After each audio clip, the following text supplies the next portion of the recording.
Hello everyone, আসসালামু আলাইকুম। তো আজকে আমরা পর্যায়বৃত্ত ধর্ম ও রাসায়নিক বন্ধনের 6 নম্বর ক্লাসে আছি। আজকে হচ্ছে আমাদের পর্যায়বৃত্ত ধর্ম শেষ হবে ইনশাল্লাহ। তারপর পরের ভিডিও থেকে আমরা কি করব, পরের ভিডিও থেকে আমরা হচ্ছে রাসায়নিক বন্ধন শুরু করে দেব। তো পর্যায়বৃত্ত ধর্ম হচ্ছে যে ধর্মটা পর্যায়ক্রমে আবর্তিত হয়। কোথায়? পিরিয়ডিক টেবিলে। তো এতদিন হচ্ছে আমরা পিরিয়ডিক টেবিল নিয়ে আলোচনা করছি। প্রথম লেকচারে একটু গার্বেজ পড়াশোনা করছি, তারপর হচ্ছে পিরিয়ডিক টেবিলে কী কী আছে এগুলো দেখছি, তারপর S block, P block, D ব্লকের দেখছি। তারপর হচ্ছে আমরা পিরিয়ডিক টেবিল নিয়ে মোটামুটি একটা যখন ধারণা চলে আসছে, এখন আমরা হচ্ছে কি করতে পারবো, পিরিয়ডিক টেবিলের যে বৈশিষ্ট্য বা পর্যায়বৃত্ত যে বৈশিষ্ট্যগুলো ওগুলা হচ্ছে আমরা বিচার বিশ্লেষণ করতে পারবো। তো আমাদের মেইনলি 5টা জিনিস পড়া লাগে। আমি স্লাইডে যাই।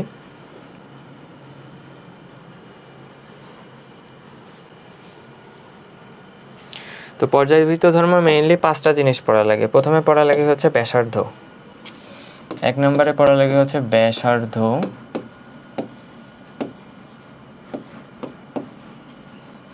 2 নম্বরে পড়া লাগে আয়নীকরণ শক্তি,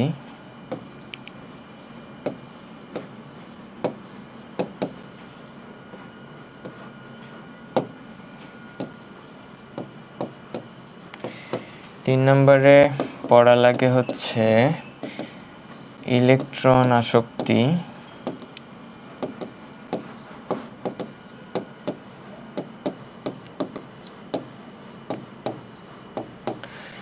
4 নম্বরে পড়া লাগে হচ্ছে ইলেকট্রোনেগেটিভিটি বা তড়িৎ ঋণাত্মকতা লিখি, বাংলায় লিখতেছি যেহেতু, তড়িৎ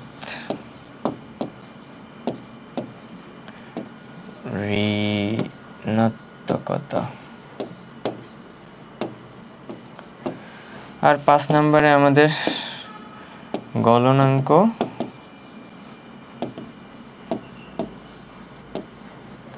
স্ফুটনাঙ্ক পড়তে হয়।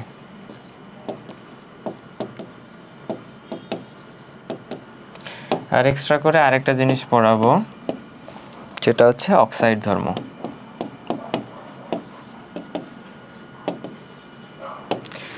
বুঝতে পারছো? এই জিনিসগুলো আমাদের পড়তে হবে। তো একে একে আমরা আসি। প্রথমে হচ্ছে পারমাণবিক ব্যাসার্ধ। তো পারমাণবিক ব্যাসার্ধ কি, মানে আমাদের কম্প্যারিজন করতে বলবে যে কোনটার ব্যাসার্ধ বেশি, কোনটার ব্যাসার্ধ কম। তো সবসময় মনে রাখবা যে পারমাণবিক ব্যাসার্ধ হচ্ছে 3 প্রকারের হয়। তো আমরা এটাকে 3টা ক্লাসে ভাগ করতে পারি। একটা হচ্ছে সমযোজী ব্যাসার্ধ,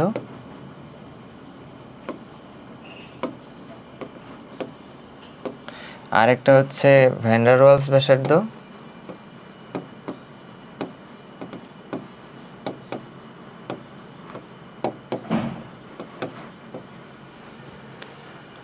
আরেকটা হচ্ছে ধাতব ব্যাসার্ধ।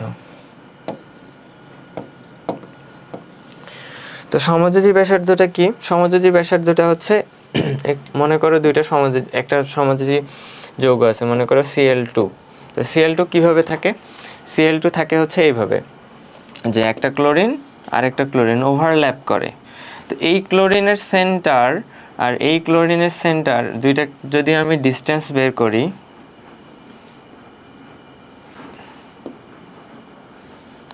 তাহলে দেখো তো, আমি অন্য কালার দিয়ে বোঝাই।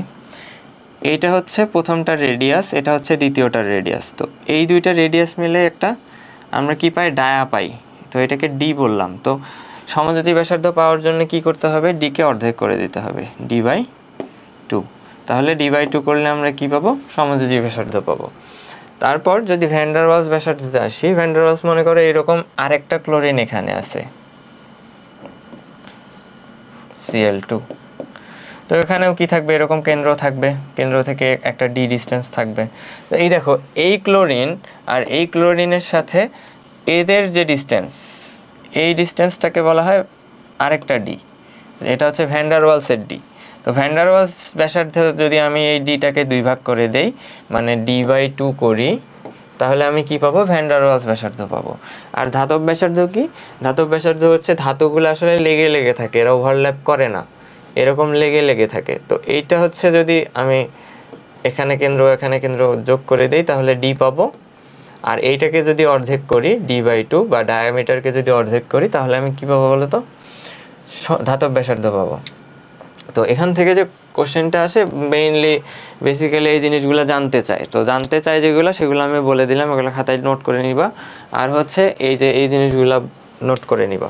আর এখান থেকে যে জিনিসটা জানতে চাই যে সেটা হচ্ছে আর ভ্যান ডার ওয়ালস সব থেকে বড় হবে। এখান থেকে বলো তো কোন ব্যাসার্ধটা সব থেকে বড় হবে? ইজিলি বোঝা যাচ্ছে এই ব্যাসার্ধটা সব থেকে বড় হবে, কারণ কি এটার ডিস্টেন্স অনেক বেশি। দেখো তো আর ভি মানে আর ভ্যান ডার ওয়ালস সব থেকে বড় হয়, তার থেকে বড় হবে হচ্ছে, তার থেকে বড় মানে তারপরে হবে হচ্ছে এইটা, কারণ দেখো এটা ওভারল্যাপ করে নাই, তার মানে আর ধাতবকে আমরা মেটাল দিয়ে প্রকাশ করি, আর এম দিয়ে বললাম। আর তারপর হচ্ছে কি আর সমযোজী COV। তার মানে কি ভ্যান ডার ওয়ালস রেডিয়াসটা হচ্ছে সব থেকে বড়, তারপরে হচ্ছে ধাতব বন্ধনের যে রেডিয়াস আছে সেটা, এবং সবার শেষে হচ্ছে আর কোভ্যালেন্ট বা হচ্ছে সমযোজী বন্ধনের ব্যাসার্ধ। তো আমাদের পারমাণবিক ব্যাসার্ধ গেল, এখন হচ্ছে আমরা আয়নিক ব্যাসার্ধ জিনিসটা একটু দেখব। তো আয়নিক ব্যাসার্ধ হচ্ছে যে যখন আয়ন অবস্থায় থাকে তখন দুইটা আয়নের আমাদের কম্প্যারিজন করতে বলে, যে কোনটা বড় কোনটা ছোট, এরকম আয়নিক কম্প্যারিজন করতে বলে। তো তোমরা সবসময় মনে রাখবা যে পরমাণু সবসময় ক্যাটায়নের থেকে বড় হবে, পরমাণু সবসময় ক্যাটায়নের থেকে বড় হবে, আর পরমাণু সবসময় অ্যানায়নের থেকে ছোট হবে। কেন হয় এক্সপ্লেন করতেছি। তো এক্সাম্পল দিলে বুঝতে পারবা। মনে করো তোমাকে জিজ্ঞাসা করছে যে সোডিয়াম আর সোডিয়াম প্লাসের মধ্যে কে বড়। তো আমরা কি জানি পরমাণু ক্যাটায়নের চাইতে বড় হয়, তো এইটা পরমাণু যেহেতু তাহলে এটা অবশ্যই বড় হবে। কেমনে বড় হয়? সোডিয়ামে ইলেকট্রন আছে 11টা, প্রোটন আছে 11টা, সোডিয়াম প্লাসে ইলেকট্রন আছে 10টা, প্রোটন আছে 11টা। তো দেখো 11টা ইলেকট্রন 11টা প্রোটন 11টা ইলেকট্রনকে যে বলে টানবে, 11টা প্রোটন 10টা ইলেকট্রনকে তার চাইতে বেশি বলে টানবে। তো এই যে বেশি বলে টানতেছে, এই বেশি বলে টানার ফলে কি হবে বলো তো, আকারটা ছোট হয়ে আসবে। অ্যানায়নের ক্ষেত্রে একই হিসাব। অ্যানায়নের ক্ষেত্রে কি হচ্ছে, অ্যানায়নের ক্ষেত্রে তোমার হচ্ছে মানে একটা হচ্ছে ইলেকট্রন বেড়ে যাচ্ছে। একটা এক্সাম্পল দিই, মনে করো অক্সিজেন আর হচ্ছে অক্সিজেন 2-। তো এখানে ইলেকট্রন কয়টা? ইলেকট্রন হচ্ছে তোমার অক্সিজেন হচ্ছে 8, তার মানে 8টা ইলেকট্রন, আর প্রোটন হচ্ছে 8। এখানে দেখো ইলেকট্রন হয়ে গেছে কয়টা? 10টা না? আর প্রোটন হয়ে গেছে কয়টা? 8টা। তাহলে দেখো 8টা ইলেকট্রন 8টা প্রোটন 8টা ইলেকট্রনকে যে বলে টানতেছিল, 8টা প্রোটন আর 10টা ইলেকট্রনকে কিন্তু সেই বলে টানতে পারবে না। ফলে কি হবে, আকারটা বড় হয়ে যাবে। ওই জিনিসটা আমি সিম্পলিফাই করার জন্য এই জিনিসটা ইউজ করছি, যে পরমাণু ক্যাটায়নের চাইতে বড় হয়, পরমাণু অ্যানায়নের চাইতে ছোট হয়। তো আমরা যদি এক্সাম্পল দেখি তাহলে আরো ক্লিয়ার হবে। মনে করো তোমাকে এরকম বলছে যে N3-, তারপর হচ্ছে O2-, তারপর হচ্ছে ফ্লোরিন মাইনাস, আর হচ্ছে নিয়ন মাইনাস। তো এরকম দিয়ে তোমাকে বলছে যে এমসিকিউ কোশ্চেন করছে, এগুলাকে তোমার হচ্ছে আকারের ক্রম অনুসারে সাজাও। তো কি করবা তোমরা হচ্ছে দেখো সবগুলাতে ইলেকট্রন 10, N3- কি 7 আর 3 10, তার মানে ইলেকট্রন হচ্ছে 10, এখানেও 10, এখানেও 10, আর এটাতে তো 10। কিন্তু প্রোটন দেখো এটাতে হচ্ছে 7, এটাতে হচ্ছে 8, এটাতে হচ্ছে 9, এটা হচ্ছে 10। তো প্রোটন যেটাতে সব থেকে কম ওটার আকার তো সব থেকে বেশি হবে, বড়। তারপর এটা হবে, তারপর এটা হবে, তারপর এটা হবে। তোমরা এটা আশা করি বুঝতে পারছো। কোনো কনফিউশন থাকলে কমেন্টে জানাও, আমি ক্লিয়ার করে দিব। তো আমাদের আয়নিক ব্যাসার্ধ গেল, এখন আমরা পড়বো হচ্ছে আয়নীকরণ শক্তি। ব্যাসার্ধ প্রথম, এই যে দেখো 5টা জিনিসের মধ্যে একটা জিনিস আমাদের হয়ে গেল, ব্যাসার্ধটা ডান। এখন আমরা আয়নীকরণ শক্তিতে যাব। তো আয়নীকরণ শক্তি কি আমি মুখে বলতেছি, লিখে নাও। 1 মোল গ্যাসীয় পরমাণু থেকে 1 মোল ইলেকট্রন ত্যাগ করে 1 মোল ধনাত্মক আয়নে পরিণত করতে যে পরিমাণ এনার্জি লাগে সেইটাকে আমরা বলি হচ্ছে আয়নীকরণ শক্তি। বুঝতে পারছো? আবারও বলতেছি, 1 মোল গ্যাসীয় পরমাণু থেকে 1 মোল ইলেকট্রন আমরা ত্যাগ করাবো। ত্যাগ করাইতে গেলে, ইলেকট্রন বের করে নিতে গেলে তো অবশ্যই শক্তি দিতে হবে। সেই শক্তিটাই হচ্ছে আয়নীকরণ শক্তি। যে পরিমাণ শক্তিটা লাগে সেটাই হচ্ছে আয়নীকরণ শক্তি। তো আমরা লিখলাম না, একবারে মানে একটা এক্সাম্পল দিয়ে বোঝাই দিই। মনে করো 1 মোল সোডিয়াম আয়ন আছে, তুমি কি করলা, 1 মোল ইলেকট্রন বের করে নিলা, তাহলে কি পাবা, সোডিয়াম প্লাস পাবা না? এইটাতে যে তোমার হচ্ছে প্রয়োজনীয় শক্তি,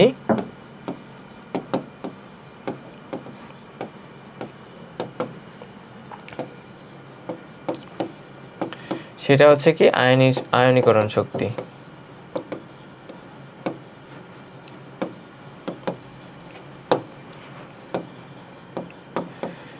এটাকে ইংলিশে আয়নাইজেশন পটেনশিয়াল বলে।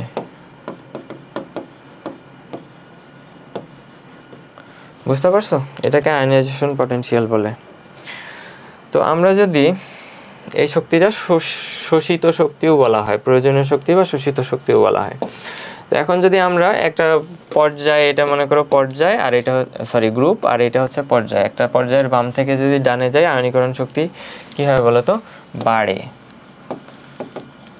আর উপর থেকে নিচে আসলে কমে। এগুলো 9 10-এ পড়ছো, আর রেকর্ডেড ক্লাস নিচ্ছি, ওই জন্য ডিটেলসে বোঝাচ্ছি না। কারণ কি জন্য বাড়ে সেটা বলে দেই, যে আকার ছোট হয়। আকার ছোট হইলে কি হয় বলো তো, আকার ছোট হইলে ইলেকট্রন বের করে নিতে কষ্ট হবে না।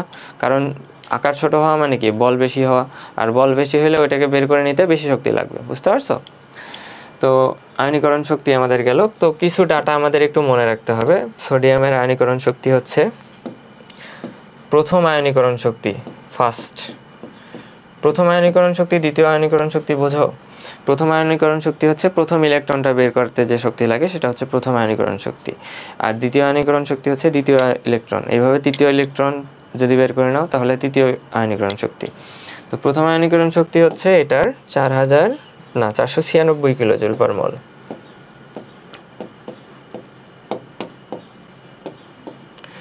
আর দ্বিতীয় হচ্ছে তোমার 4656 কিলোজুল পার মোল। দেখছো কত বেশি? একটা হচ্ছে 496 আর একটা 4656। এত বেশি হওয়ার কারণ কি বলতো? কারণ হচ্ছে এটা বাইরের সেলে ছিল, ওই জন্য সহজে বের করা গেছে। এটা ভিতরের সেলের ইলেকট্রন, এটাকে বের করতে গেলে হিউজ পরিমাণ শক্তি আমাদের দেওয়া লাগছে। বুঝতে পারছো? তারপর ম্যাগনেসিয়ামেরটাও একটু মনে রাখা লাগবে আমাদের। ম্যাগনেসিয়ামের প্রথম হচ্ছে 738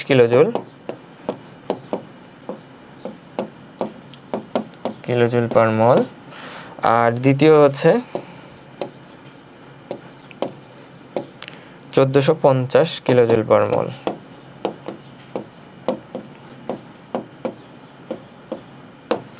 একটু পানি দাও তো।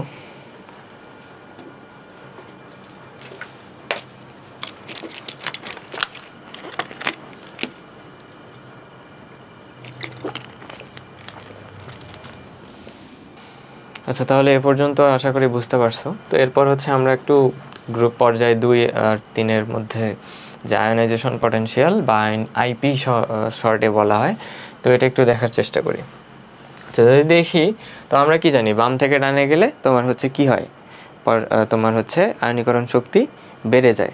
তো প্রথমে মনে করো লিথিয়াম আছে, আমরা এই কালার ইউজ করি।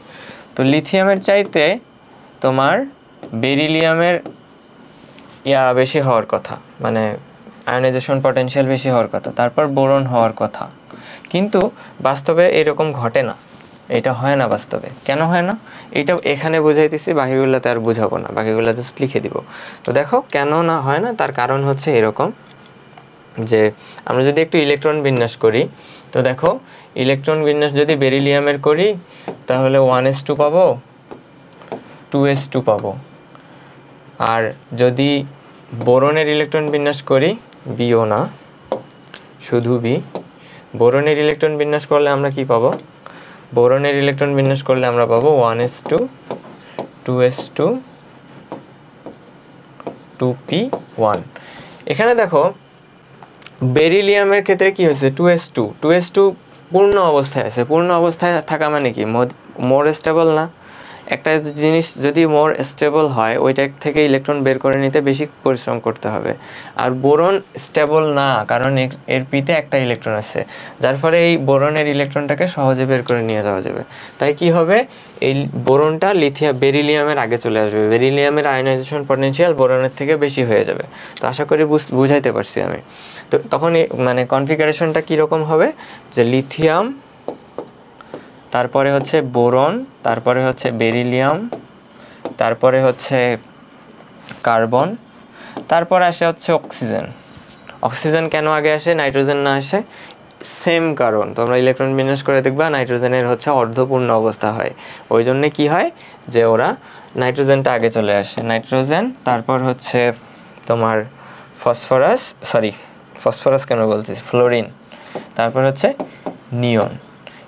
এটা গেল হচ্ছে গ্রুপ 2। আর গ্রুপ 3 পর্যায় 2। আর পর্যায় 3 এর জন্য প্রথমে হচ্ছে সোডিয়াম, তারপর হচ্ছে অ্যালুমিনিয়াম, একই কারণ, অ্যালুমিনিয়াম, ম্যাগনেসিয়াম আসার কারণ হচ্ছে ওই পূর্ণ অধপূর্ণর ব্যাপার। এগুলোর এক্সপ্লেনেশন অনেক সময় চাইতে পারে খ নম্বরে, তো আশা করি এক্সপ্লেনেশন তোমরা দিতে পারবা। তারপর হচ্ছে কি, তারপর কী হবে বলো তো, তারপর আসে হচ্ছে সিলিকন। তারপর এখানে আবার ওই ব্যতিক্রমটা দেখা যায়, এটা আসলে ব্যতিক্রম না, আমি আবারও বলতেছি ব্যতিক্রম কোনটা, ব্যতিক্রম যেটার এক্সপ্লেনেশন নাই, এটার এক্সপ্লেনেশন কিন্তু আমি দিয়ে দিছি। তো এখানে কি আসবে, সালফার আসে, তারপর ফসফরাস আসে, তারপর কি আসে, তারপর আসে হচ্ছে ক্লোরিন, তারপর আসে হচ্ছে আর্গন।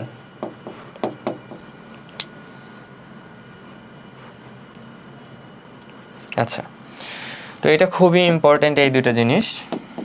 আমার একটা কল আসতেছিল, তো এই ক্রমটা জানা খুবই ইম্পর্টেন্ট। এখানে যে কোনো একটা তুলনা করতে দিতে পারে বা পুরা একটা ক্রমই লিখতে দিতে পারে। তো আয়নাইজেশন পটেনশিয়াল আমাদের শেষ। তো আয়নাইজেশন পটেনশিয়ালের পর আমরা হচ্ছে ইলেকট্রন আসক্তির দিকে যাব। একটু দাঁড়াও, আমার একটা ফোন আসছে, সঞ্জয় দাদা মেসেজ দিচ্ছে, একটু দাঁড়াও আমি জাস্ট দেখে নিই।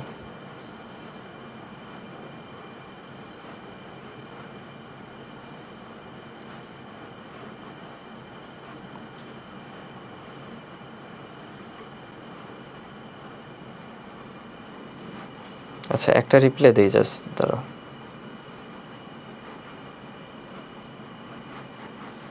আচ্ছা, আমাদের তড়িৎ ঋণাত্মকতা বা আয়নাইজেশন পটেনশিয়াল, এটা ইলেকট্রন অ্যাফিনিটি বলা হয়। তড়িৎ ঋণাত্মকতায় চলে গেছি কেন, ওহো আমি তো ভুল স্লাইডে লিখে ফেলছি। আচ্ছা দাঁড়াও, এটা ঠিক করি। ইলেকট্রন আসক্তি স্লাইডে আমি তড়িৎ ঋণাত্মক কি বলে আয়নাইজেশন পটেনশিয়াল লিখে ফেলছি। তো এটাকে আগে কপি করে নেই, পেস্ট।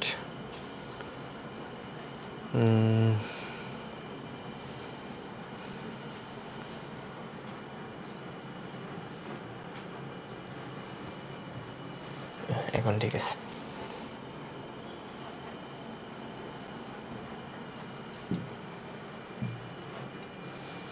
মাঝখানে একটু ইন্টারাপশন হওয়ার জন্য দুঃখিত, সঞ্জয় দাদা মেসেজ দিছিল আর কি, ওই জন্য রিপ্লাই দিলাম আর কি। আচ্ছা, এখন আমরা পড়বো ইলেকট্রন আসক্তি বা ইলেকট্রন অ্যাফিনিটি। ইলেকট্রন আসক্তি বা ইলেকট্রন অ্যাফিনিটি জিনিসটা হচ্ছে কি, আমি ওই একইভাবে তুমি যদি 1 মোল গ্যাসীয় কণুকে 1 মোল ইলেকট্রন দিয়ে 1 মোল কি করবা, ইলেকট্রন দিলে নেগেটিভ হয়, ঋণাত্মক আয়নে পরিণত করো, এখানে হচ্ছে যে শক্তিটা নির্গত হবে সেই শক্তিটাকে বলা হয় ইলেকট্রন অ্যাফিনিটি। তো যে যত সহজে ইলেকট্রন গ্রহণ করতে পারে সে তার ইলেকট্রন অ্যাফিনিটি বা ইলেকট্রন আসক্তি মানে কি, ইলেকট্রনের প্রতি আসক্তি। তো ইলেকট্রনের প্রতি আসক্তি বেশি হবে কখন, যখন যে সহজে ইলেকট্রন নিতে পারবে। তো যত সহজে ইলেকট্রন সে নিতে পারবে তার ইলেকট্রন আসক্তি তত বেশি হবে। তো এই জন্যে আমরা যদি একটু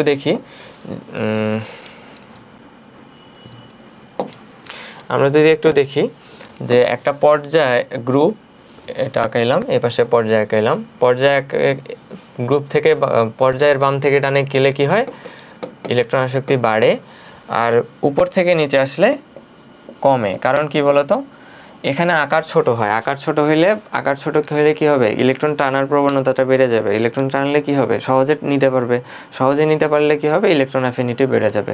আর নিচের ক্ষেত্রে কি হয়, আকার ধীরে ধীরে বড় হওয়ার ফলে ইলেকট্রন সহজে সে টান দিতে পারে না, তো যার কারণে ইলেকট্রন অ্যাফিনিটি কমে যায়। এখানে আরেকটা কোশ্চেন আসে, যে কি রকম কোশ্চেন, যে প্রথম ইলেকট্রন অ্যাফিনিটি এটা হচ্ছে তোমার নেগেটিভ, আর দ্বিতীয় ইলেকট্রন অ্যাফিনিটি হচ্ছে পজিটিভ। কথা হচ্ছে কেন, তাই না? পজিটিভ বলতে আসলে বোঝাচ্ছে যে তোমাকে দ্বিতীয় ইলেকট্রন প্রথম ইলেকট্রনের আসক্তিটাতে শক্তি বের হয়ে আসে, নির্গত হয়ে আসে, আর দ্বিতীয় ইলেকট্রন আসক্তি যেটা সেটা পজিটিভ, মানে শক্তি দিতে হয়। কেন দিতে হয়, তুমি চিন্তা করো, এখানে একটা শেল আছে, এই শেলে একটা ইলেকট্রন তুমি দিলা, এই ইলেকট্রনটা এখানে ছিল, তার শক্তি বেশি ছিল, এখানে যখন আসলো শক্তি কমে গেল, তো শক্তি কমার ফলে এনার্জি কিছুটা বের হয়ে চলে গেল। কিন্তু এখন তুমি আরেকটা ইলেকট্রন যখন এখানে ঢুকাইতে যাবা, দেখো এখানে অলরেডি একটা ইলেকট্রন আছে, ইলেকট্রন বিকর্ষণ হবে না? তো ইলেকট্রন বিকর্ষণ হওয়া মানে কি, তোমাকে আলাদা করে এক্সট্রা করে ফোর্স দিতে হবে এই ইলেকট্রনটাকে যদি এখানে তুমি আসলে ঢুকাইতে চাও। ওই জন্য দ্বিতীয় ইলেকট্রন আসক্তিটা পজিটিভ হয়, বুঝতে পারছো? তো এটার খুবই কমন একটা আসে, এই তোমার ফ্লোরিন, ক্লোরিন, ব্রোমিন, আয়োডিন, ডিলিটে মেরে দিই, ফ্লোরিন, ক্লোরিন, ব্রোমিন, আয়োডিন। তো এদের মধ্যে ইলেকট্রন আসক্তির তুলনা করতে বলে, তো তুলনায় কি হয়, ক্লোরিনের ইলেকট্রন আসক্তি সব থেকে বেশি হয়, তারপর হচ্ছে ফ্লোরিন, তারপর হচ্ছে ব্রোমিন, তারপর হচ্ছে আয়োডিন। আমি মুখে বলতেছি এক্সপ্লেনেশনগুলো, এগুলো তোমরা পজ করে করে খাতায় লিখে রাখবা। যদি লাইভ ক্লাস নিতাম তাহলে টাইম দিতাম, যেহেতু রেকর্ডেড ক্লাস নিচ্ছি, সো টাইম দেওয়ার আসলে কিছু নাই এখানে, তোমরা পজ করে লিখে নিতে পারবো। তো ক্লোরিনেরও 7টা ইলেকট্রন থাকে বহিস্থ শক্তি স্তরে, ফ্লোরিনেরও 7টা ইলেকট্রন থাকে বহিস্থ শক্তি স্তরে, কিন্তু ফ্লোরিনের আকার হচ্ছে অনেক ছোট। আকার ছোট হওয়ার ফলে সে 7টা ইলেকট্রনের পর যে 8 নাম্বার ইলেকট্রনটা নিবে, বা আমাদের যে আরেকটা ইলেকট্রন দিতে হবে, ইলেকট্রন ডেনসিটি এত বেশি যে ওটা সহজেই নিতে পারে না। কিন্তু ক্লোরিন একটু আকারে বড় হওয়ার কারণে কি করতে পারে, সহজেই ইলেকট্রন নিতে পারে, বুঝতে পারছো? তো এইটা হচ্ছে জানতে হবে। তারপর আরেকটা জানতে হবে 3 নম্বর পিরিয়ডের জন্য, সালফার, তারপর হচ্ছে এটা অন্য কালার দিয়ে লিখি আমি,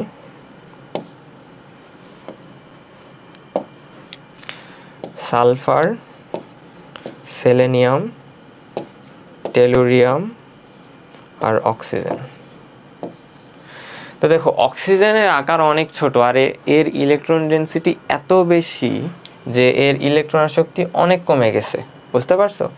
তো এই দুটো একটু মাথায় রাখিও, এটা আর এইটা হচ্ছে মাথায় রাখলেই মোটামুটি হয়ে যাবে। তো ইলেকট্রন আসক্তি আমাদের গেল, এরপর হচ্ছে তড়িৎ ঋণাত্মকতা। তো তড়িৎ ঋণাত্মকতা জিনিসটা কি, যে মনে করো ক্লোরিন HCl আছে, তো হাইড্রোজেন আর ক্লোরিন আছে, এদের মধ্যে বন্ধনে ইলেকট্রন আছে, তো এই যে ইলেকট্রনটা মানে যে হচ্ছে নিজের দিকে টানার যে প্রবণতা, সেটাকে আমরা কি বলি, তড়িৎ ঋণাত্মকতা। ইলেকট্রন সমযোজী বন্ধনে আবদ্ধ ইলেকট্রন সমূহকে নিজের দিকে টানার যে প্রবণতা, সেই প্রবণতাটাকে আমরা কি বলি, তড়িৎ ঋণাত্মকতা। তো মুখে বলছি, আমি ফার্স্ট ক্লাসেই কিন্তু বলে দিছি যে আমি মুখে অনেক কিছু বলবো যেগুলো তোমাদের লিখতে হবে, বুঝতে পারছো? তো তড়িৎ ঋণাত্মকতা আর ইলেকট্রন আসক্তি, এই দুটার মধ্যে একটা বেসিক পার্থক্য আছে। ইলেকট্রন আসক্তি হচ্ছে EA, ইলেকট্রন অ্যাফিনিটি হচ্ছে সমযোজী না,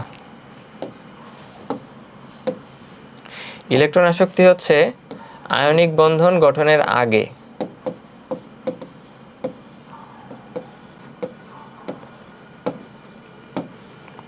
আয়নিক বন্ধন গঠনের আগে। আর যেটা ইলেকট্রোনেগেটিভিটি বা EN বা তড়িৎ ঋণাত্মকতা, এটা হচ্ছে সমযোজী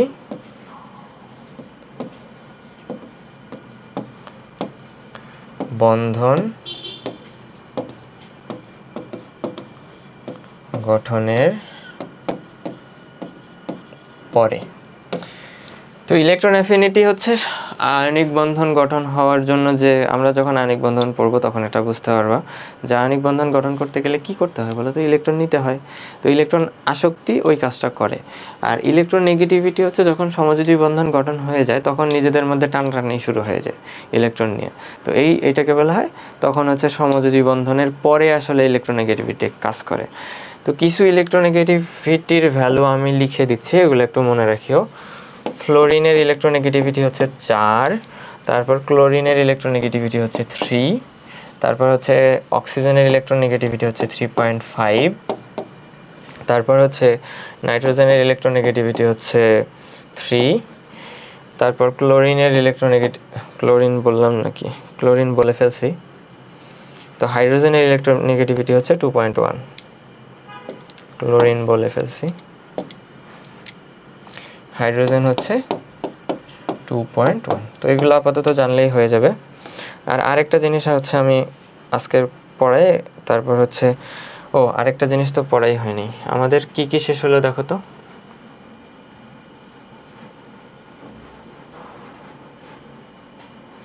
আমাদের প্রথমত ব্যাসার্ধ শেষ হয়েছে, আয়নীকরণ শক্তি শেষ হইলো, ইলেকট্রন আসক্তি শেষ হইলো, তড়িৎ ঋণাত্মকতা শেষ হইলো।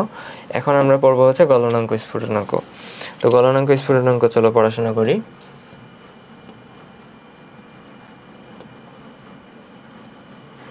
Melting point and boiling point, এটাকে মেল্টিং পয়েন্টকে আমরা টিএম দ্বারা প্রকাশ করি আর বয়েলিং পয়েন্টটাকে টিবি দ্বারা প্রকাশ করি। তো প্রথমে হচ্ছে আমরা মেল্টিং পয়েন্ট নিয়ে আলোচনা করি, টিএম। তো মনে রাখবা যে শেষ কক্ষপথে ইলেকট্রন যত বাড়ে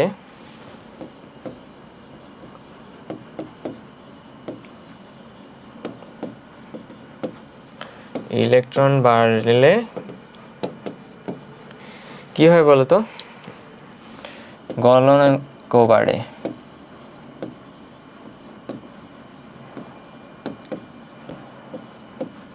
বুঝতে পারছো?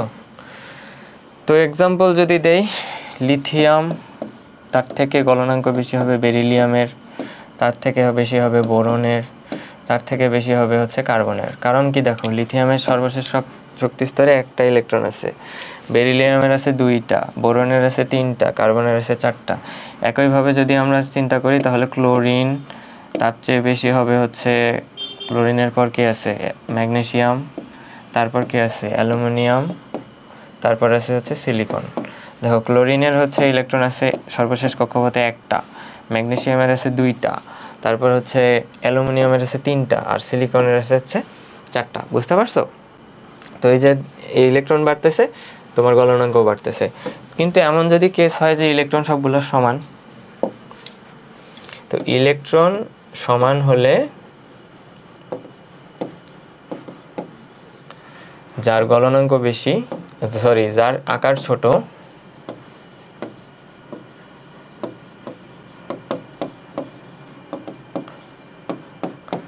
তার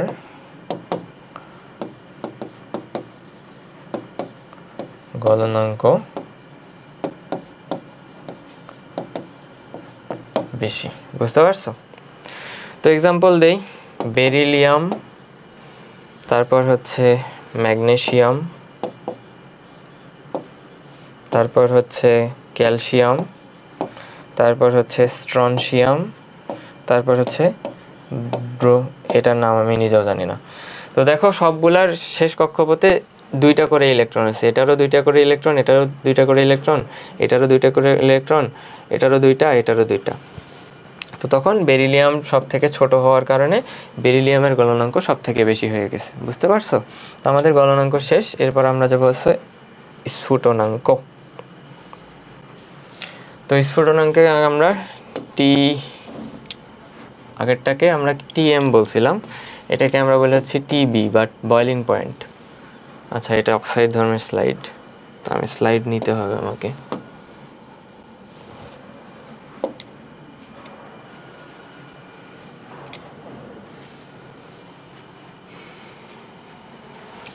আসলে ওখানে লাইটিং পড়ে আমি দেখতে পাই না।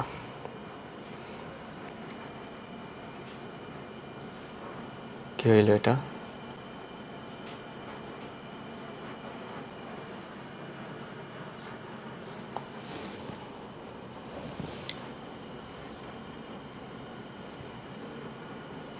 আচ্ছা, তো দুইটি ঘনত্বকতা পড়লাম, তারপর মেল্টিং পয়েন্ট, বয়েলিং পয়েন্ট পড়লাম, তারপর হচ্ছে আমরা হচ্ছে এখন বয়েলিং পয়েন্ট পড়ব। তো টিবি, তো এটাকে আমরা বলি হচ্ছে স্ফুটনাঙ্ক।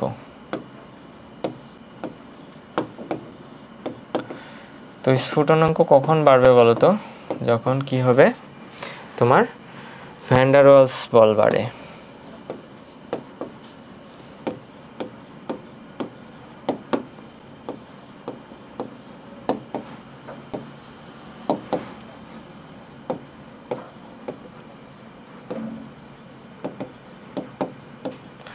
এখন কথা হচ্ছে ভ্যান ডার ওয়ালস বল কখন বাড়ে? ভ্যান ডার ওয়ালস বল তখনই বাড়বে যখন হচ্ছে কি হয়, আকার বাড়ে। ভ্যান ডার ওয়ালস ফোর্স আমরা পড়ব, তখন বুঝতে পারবো।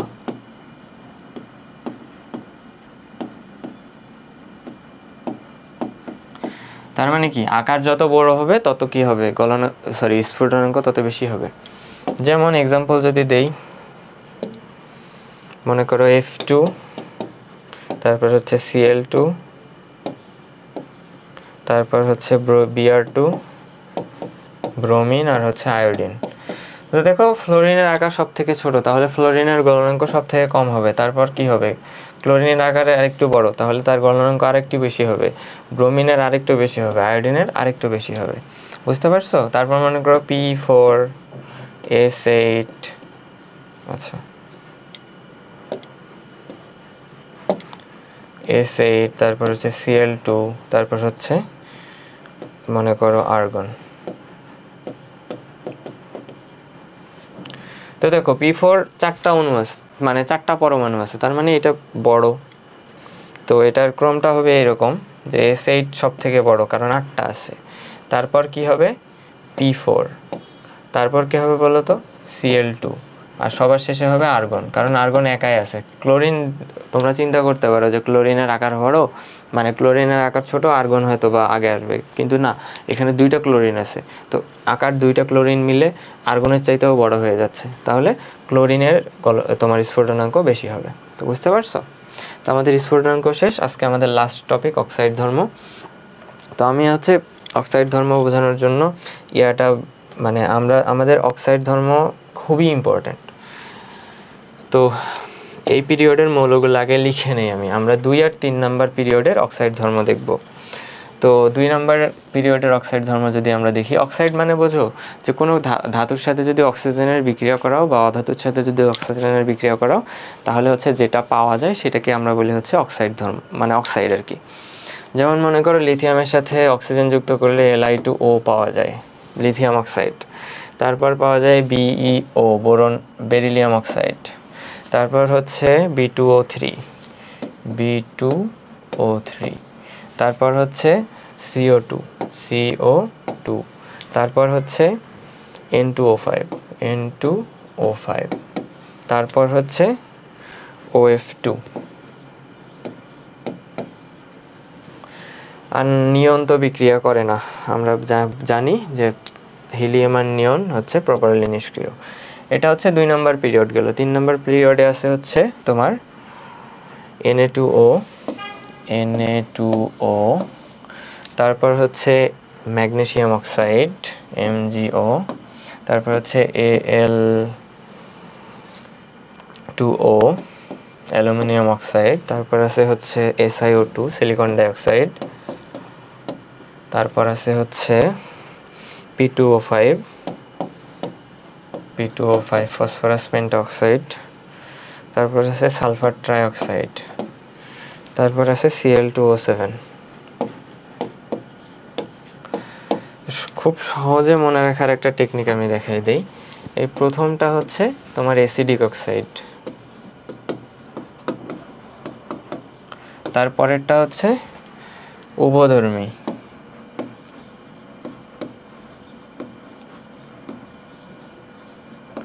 আর এখান থেকে শুরু করে এই পর্যন্ত এই পুরাটাই হচ্ছে বেসিক। বুঝতে পারছো? এখানে জাস্ট সিম্পল এই জিনিসটা একটু জাস্ট চেঞ্জ হবে, এই দুটো হচ্ছে অ্যাসিডিক আর এইটা হচ্ছে তোমার উভধর্মী। Just to confirm, you'd like to call Turan Mobile? Okay, I won't do it. Who do you want to call? আমার সিরি চালু হয়ে গেছে, কেমনে জানে, আল্লাহ জানে। তো দেখো এটা হচ্ছে উভধর্মী, আর এগুলা হচ্ছে বেসিক। পারবে না এখন? দেখো প্রথমটা হচ্ছে অ্যাসিডিক, পরেরটা উভধর্মী, বাকি সবগুলা বেসিক। তারপর হচ্ছে প্রথম দুইটা অ্যাসিডিক, তারপরেরটা উভধর্মী, বাকি সবগুলা বেসিক। এভাবে জাস্ট লজিক দিয়ে একটু মনে রাখো, তাহলেই হয়ে যাবে। বুঝতে পারছো? তো আজকের ক্লাসে আমরা হচ্ছে মানে এই অধ্যায়ের দুইটা পার্ট ছিল, একটা হচ্ছে পিরিয়ডিক প্রপার্টি,